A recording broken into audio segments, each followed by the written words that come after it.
Hello, today we're going to look at typhoid. Typhoid is an acute infectious illness associated with fever caused by Salmonella typhi bacteria. These bacteria are deposited through fecal contamination in water and food by a human carrier and are then spread to other people in the area. The infection is often passed on through contaminated food and drinking water, and it is more prevalent in places where hand washing is less frequent. It can also be passed on by carriers who do not know they carry the bacteria. Bacteria can survive for weeks in water or dried sewage. Now let's look at the causes of typhoid. Typhoid is an infection caused by the bacterium Salmonella typhimurium S. typhi. It can also be caused by Salmonella paratyphi, a related bacterium which usually leads to a less severe illness. The bacterium lives in the intestines and bloodstream of humans. It spreads between individuals by direct contact with the feces of an infected person. No other animal carries this disease, so transmission is always human to human.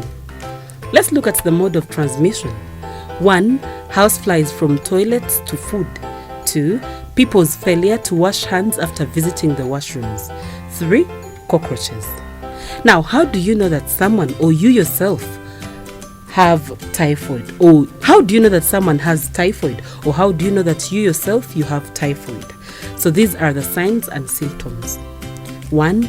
Poor appetite, headaches, diarrhea, which is a running stomach, vomiting, stomach pains, and these are so much that you feel unrested, generalized body aches and pains, fever. Lethargy is a term used to refer to a feeling of lack of energy and enthusiasm.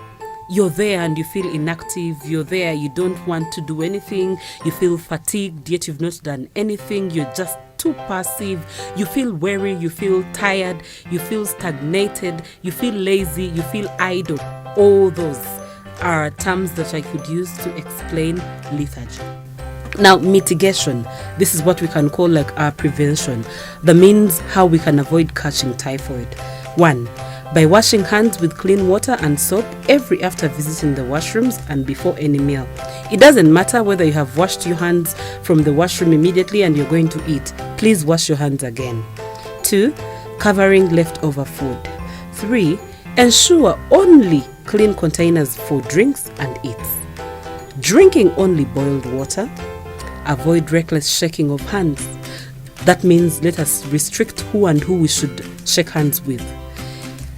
Also, if typhoid is detected early, it can be successfully treated with antibiotics. Thank you so very much for being with us, and I hope we have learned enough about typhoid. Next time we fall sick, it should not be typhoid because we know what causes it, what it is, how it is transmitted, how we get to know that we have it, and how we can avoid it. Thank you very much.